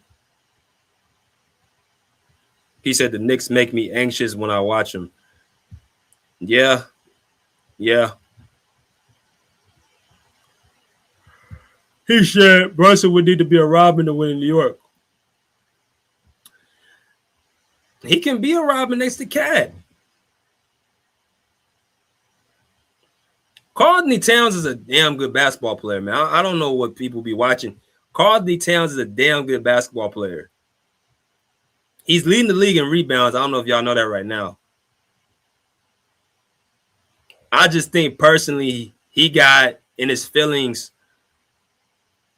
about him look to be moved. And I wrote an article about this. If you guys don't know, I write for the Knicks on SI. I wrote an article. I said the Knicks would be out their mind to trade Karl-Anthony Towns for Giannis Antetokounmpo. First of all, he don't fit. This is what the problem with, and Damian Lillard is another one. Undersized point guard who's never going to win a championship as a number one. He never did it in Portland. They tried to do it in Milwaukee, but the problem was, to be real with you, Giannis Antetokounmpo didn't give Damian Lillard an opportunity to play his game. People kept getting on Damian Lillard for not doing what I think he still was giving you like 24, 25 points per game, playing not even his full comfortability. You can't keep taking the ball out of Damian Lillard's hands and tell him to go stand on somewhere on the corner or stand around the perimeter. He's a rhythm player. But because Giannis Antetokounmpo's game has holes in it, he has to dominate the ball. He can't. That's why I keep with Giannis, bro. Like I'm telling you, he has been great in the regular season, but he is beginning to pass come playoff time because teams have been able to scout for him in these series. Against Miami. What they do, they had Jimmy Butler and Bam Adebayo basically front him and somebody fronts him, and then the other person holds him from behind. They were able to take the Bucks out of that series 4-1. You talk about the Pacers last year with Tyrese Halliburton and Pascal Siakam. They took him out in 6 games. Giannis ain't been out the second round since he won the title. And he has been a high seed, first seed, second seed, third seeds. He's been a high seed come playoff time. He can't get out the second round. I'm telling you, his style of play, how he dominates the ball, and he has no in-between game. I would not trade him for Karl-Anthony Towns because Karl-Anthony Towns, he has a skill set that works better with the Knicks. Because if you put Giannis Antetokounmpo on the Knicks, what does that do? Clog up the lane. and it takes the ball to Jalen Brunson's hands. Vice versa, Karl-Anthony Towns, he doesn't have to drive, run to the basket. He can, but he can stretch the floor. He can make free throws if they foul him. And blase. People keep talking about this. Okay, what about the defense? Look, the Knicks have enough. They have guys on that team with OG Anunoby, Mikal Bridges, Miles McBride, Landry Shamet. They have a bunch of gritty defenders where Karl-Anthony Towns shouldn't even be put in a position with the type of guard play, the defense that they have, to get into their other guards getting into the paint. I'm going to say that again. Knicks have enough defense where they shouldn't even allow players to get into the paint at will to get a Karl-Anthony Towns to get in foul trouble. That's my personal opinion. Offensively, his game fits what the Knicks need. I just personally feel Mike Brown needs to do a better job implementing him.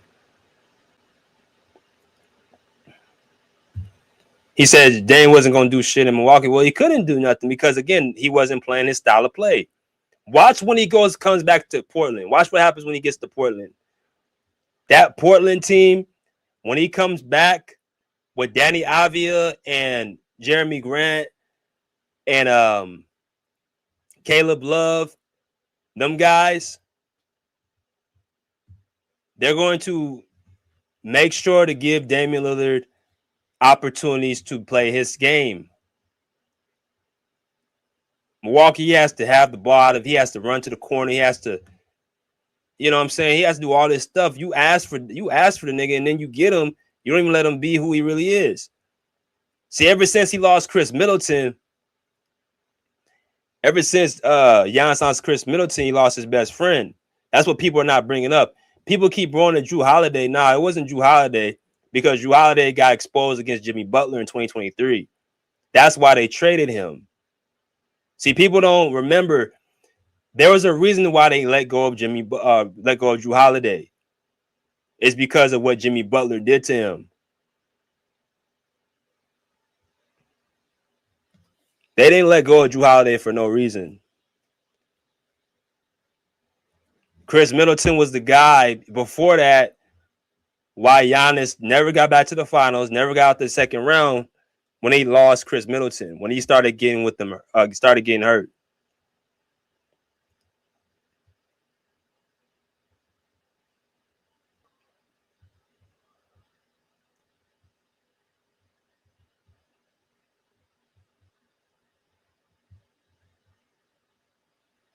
He said thoughts on Kawhi snub. They treated him that. Yeah, I already talked about it. Yeah. I just think people got to look at what he's done this year. I mean, I think the biggest egregious thing is how you going to have your superstar how you going to have it in your city and not have a superstar representing it?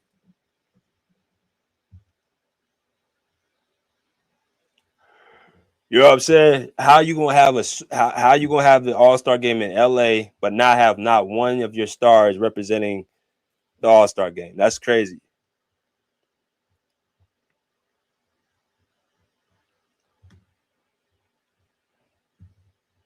He said they'd rather make music than win a championship. Yeah, I don't think Dame. I don't think he's obsessed with winning the title. I think Dame's one of them type of people. If it happens, he's gonna do it on his own terms. If it don't happen, he's gonna be happy with it. He'll be able to sleep at night. He'd rather be in a sit like that's what I think. He didn't even want to leave Portland. I think he wanted to stay there, but I think the fan base or the fans are what pushed him out the door. Because you saw he went right back. I don't think he ever wanted to leave Portland.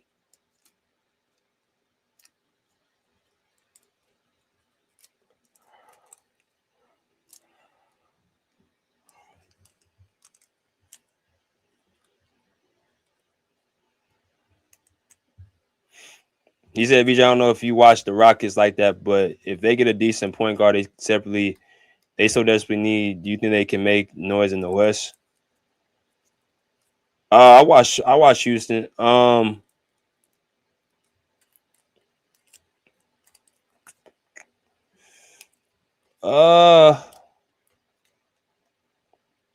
Yeah, they can make noise. I think they're making noise already. I mean, they're top. I think they're quietly making. They're a 4th seed right now, so they're making noise. I just think I think with them, I think they're in a funky situation too, because the guy that they really, love, like really like, and they really know that's there. That's Fred VanVleet. So they know he's coming back. So it's almost as if they're just gonna roll with it. They're not gonna bring another point guard there, because that would be taking up Fred VanVleet's spot. They're not gonna do that. So I just think next year will be the year that they're gonna be going for it all. But this year they're just gonna see where the chips fall. They're gonna play what they have.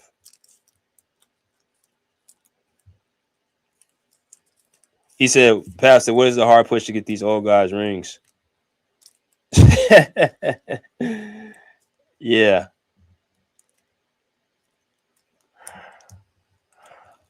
I'm gonna give you 10 to 15 minutes. If anybody come in, I'm gonna drop it. See, I'm just staying for y'all questions.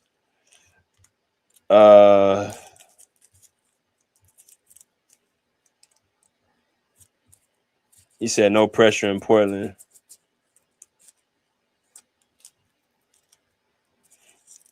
Yeah, it's Portland. Ain't nothing there. Ain't nothing in Portland, man. He said Jokic is doing the same thing as Giannis, BJ. What's that? What's that, Miles? What they doing? What's he doing? Correct Cut said Amen Thompson, Reece Shepard aren't in that PG. You could tell they miss Fred. Yeah. I don't like playing point guard to me. I don't like that position. I think he's like, I think the way they used him last year is how he likes to play. I don't think he likes playing I don't think he likes having that responsibility at point.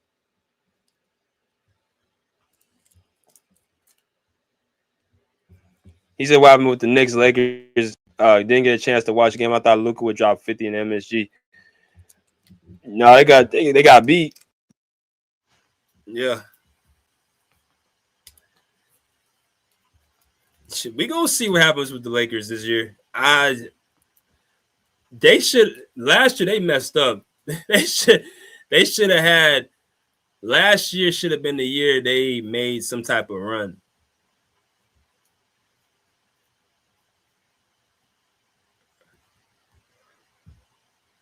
He doesn't really allow Murray or others to play how they should play. I don't know about that. I don't think that's what it is. I think he do. What is it that he don't allow Murray to do? He makes sure Murray has the ball in his hands. I think Murray's comfortable how he plays. I think Murray's just a natural feel guy. Like Murray has great poise, great instincts, great ball control, doesn't make mistakes, great shooting touch. He just checks boxes, and he just gets the job done. I just think he's good no matter, and he does not lose confidence. He does not lose confidence.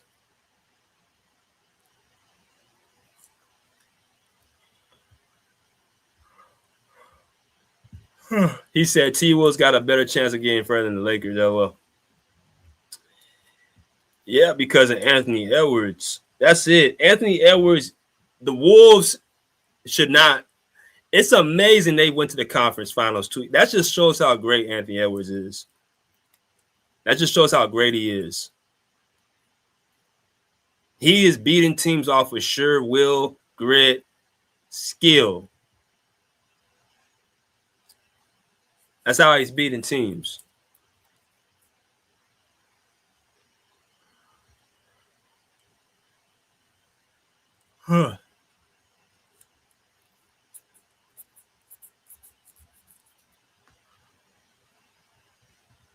He said, like, regarding Jokic forcing himself to run the point, it's just the difference between Jokic and Giannis, though, is that Jokic will get off the ball.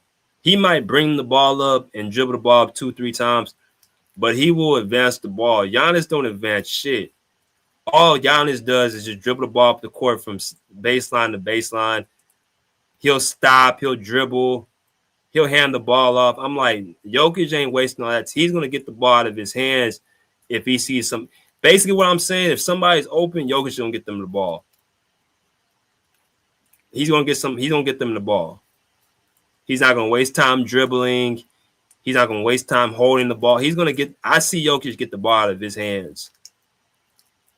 I think players elevate playing with Jokic.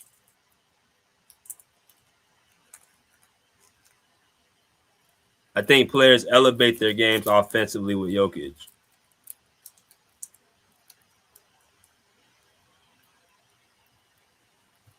He said Ant's not that skilled. Why you say that? He got a jump shot. He can shoot. He got handles. He can get to the rim. He can finish with either hand. I mean, what you mean he ain't skilled? Ant's very skilled. He can shoot fadeaway jumpers. He can shoot middies. He can shoot the three. He can post. I mean, what you mean he ain't skilled? He can finish with either hand. He's very skilled.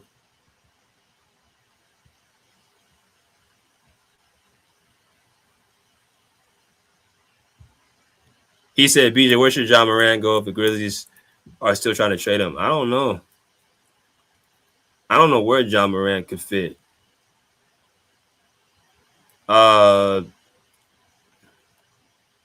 Maybe.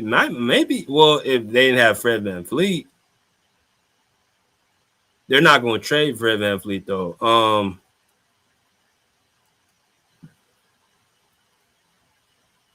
I don't know.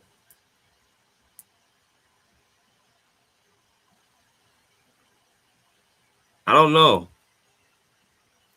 That's a good question. Where should Ja Morant go? A team that would fit him would be like a team with nothing but defenders on, and probably just one borderline good offensive guy. That's where Josh should go. He said the Heat. No, absolutely not. No. What's he going to do with Norman Powell and Tyler Hero? Two other guards that are offensive minded as well and are below defense. Like, you're going to have a 3-guard line with Ja, Norman Powell, and Tyler Hero. That ain't going to work. Nah, not Miami.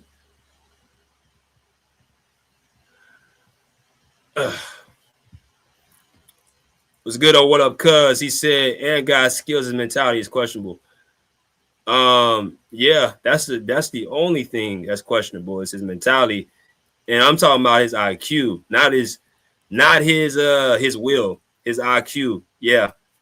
Anthony, that's coaching. That's why I keep saying their coach, Chris Finch, I think he's good, like cool with the team, but as far as teaching Anthony Edwards how to play basketball, no. He needs a coach that's going to reel him in. He's going to need a coach that's going to take him to the next. I don't think Chris Finch is that coach.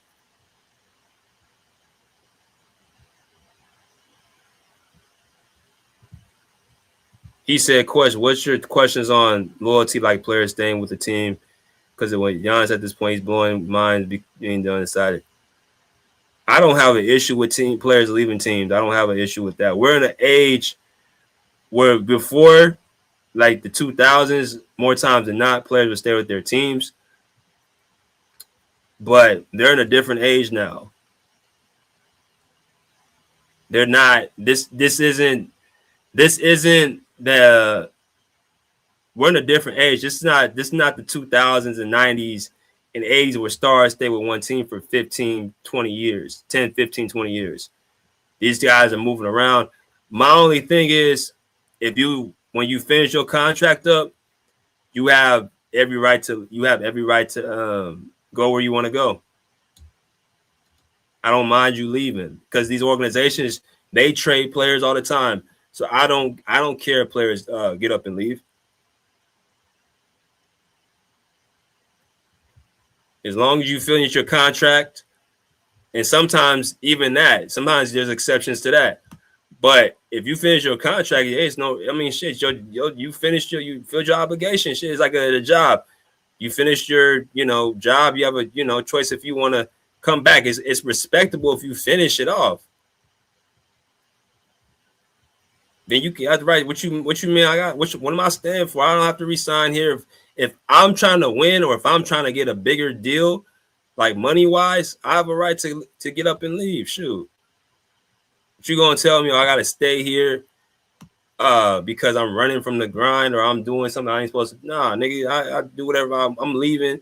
I finished my 4-year stint here. It's time for me to get out and leave. If y'all want to re-up me, tell me, give me a reason why I should stay. Your job is to convince me. I have other suitors that want my services. So you better do whatever you need to do to keep me here. Because if not, I'm going to be out of here.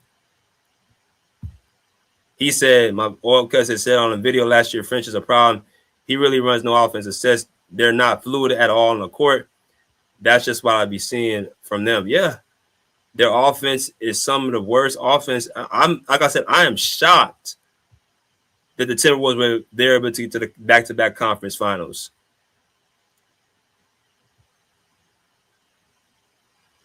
I was shocked. And the teams they beat,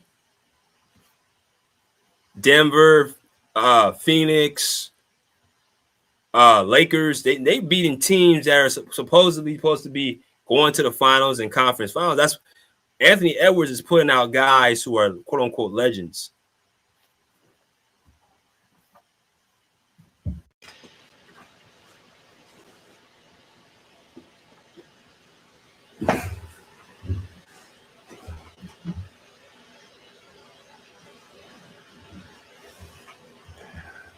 You know what I'm saying?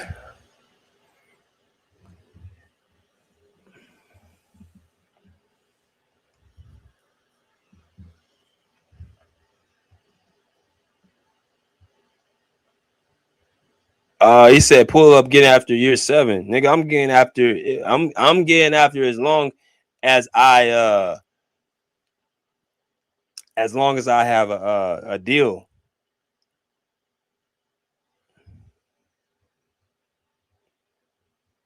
He said I can actually see John the Clippers. They would do some stuff. They would do something like that. Harden gets out the way. They would do something like that. He said, what is your opinion on tanking? It gives you better odds to land a top pick, but it's a really good strategy for team and culture building. Depends on where your team is at. If you're a team like Atlanta,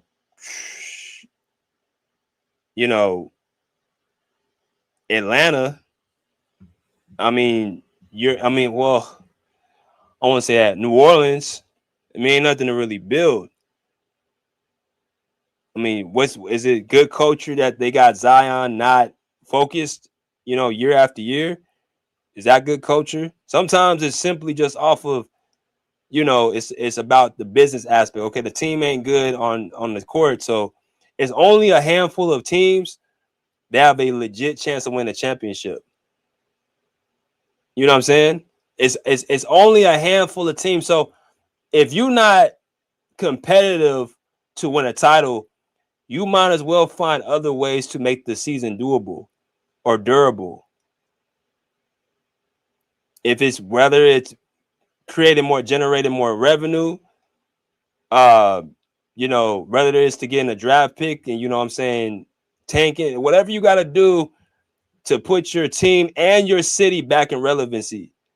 You know what I'm saying?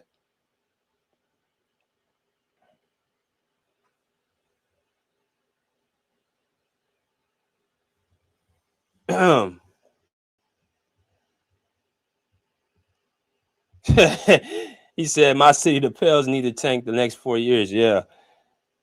They got a player that I really want. I want DeJounte Murray on the Clippers. I like him. I love DeJounte Murray. And he played with Kawhi Leonard. I love DeJounte Murray, bro.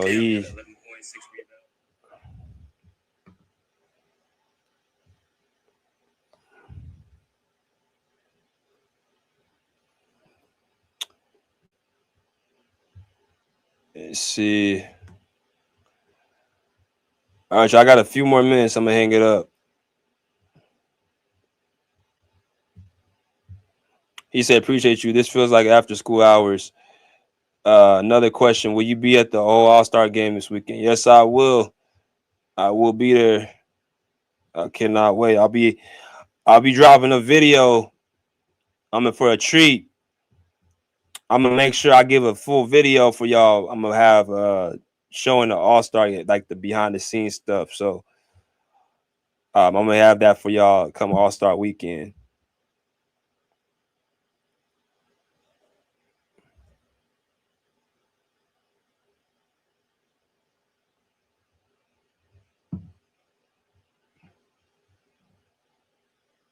Yeah, so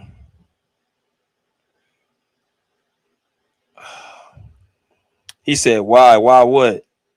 Why I'm gonna be at All-Star? Because I'm a credentialed media reporter. That's why.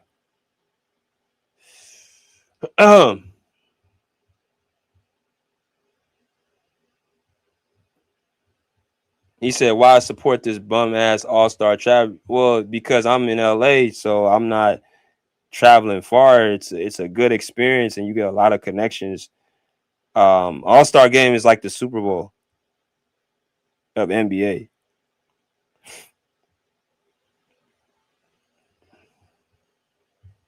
He said you got to do the skill challenge for us. You guys got. I'm gonna put a post up. I'm gonna let y'all see what y'all want me to record, and we know I'll make sure to get what y'all want. So, all right, y'all. So I'm gonna go ahead and end it there. It's a good 2 hours, man. I'm gonna end it up here. If you guys want to donate, there is the Venmo right there on the screen. I appreciate y'all coming through, man. And yeah, we will be back on most likely Tuesday night. We'll be back on. And yep. Pull up a seat, pull up a chair, put a live pace out of here like swim well. I'm feeling good, feeling alright tonight. I'm feeling good now. Yeah, it's all good in the neighborhood, homies. Little ride. I feel good, I feel alright. Cruising through my neighborhood on a warm summer night. I feel good. That's right, I feel good now. It's summer night. Summer days just sitting around, but when the sun goes down, I'll be ready to party. Ain't nothing like them summer nights. Keep the top on drop, all the girls looking hot, hit the photo and we just don't stop. Party until the morning light. Ain't nothing like them summer nights. I just kicked it at home, I polished up the chrome, called the Ruka on the phone, let her know I'm home alone. It's 7:30 and the sun's going down. It's a summer night and the fun's going down. I pick her up and she looks all dolled up, sitting passenger in my rag and Paula. Yeah, I let her know that she looks beautiful to me. The world's an ugly place, but she is such a sight to see. The kind of woman that would put up a fight for me. The kind that wants to spend the summer nights with me. The temp was 80 and I'm cruising with my lady, playing some Rafi Pagan. Ooh, baby, baby. I see my homeboys and the cruising in the ride with their ladies sitting by their side. People think we look crazy, but I think we look classy. But then again, that's only if you ask me. Summer days just sitting around, but when the sun goes down, I'll be ready to party. Ain't nothing like them summer nights. Keep the top on drop, all the girls looking hot, hit the photo and we just don't stop. Party until the morning light. Ain't nothing like them summer nights. My homeboys throwing the backyard boogie, so everybody gets together to unwind, relax and have a fun time. The DJ spinning, so I grab the mic and be like, ain't nothing like them summer nights. The party's packed with beautiful women and the gang of the homies that wanna get with them. And they'll say anything just to hit them. And it's usually a nice summer night when they did them. I don't know, it must be something in the air. Can't help but have a good time because the feeling is there. To some people, the feeling is rare. They're at the past saying, God damn, I wish I was there. To have a drink, have a token, hook up with someone fine, but the kind that looks up. Gotta keep some pisto in the cup. Party until the sun comes up, but we give up. Summer days just sitting around, but when the sun goes down, I'll be ready to party. Ain't nothing like them summer nights. Keep the top on drop, all the girls looking hot, hit the photo and we just don't stop. Party until the morning light. Ain't nothing like them summer nights. Summer nights can keep a smile on your face. Gotta try to have a good time with your life, otherwise it's just a waste.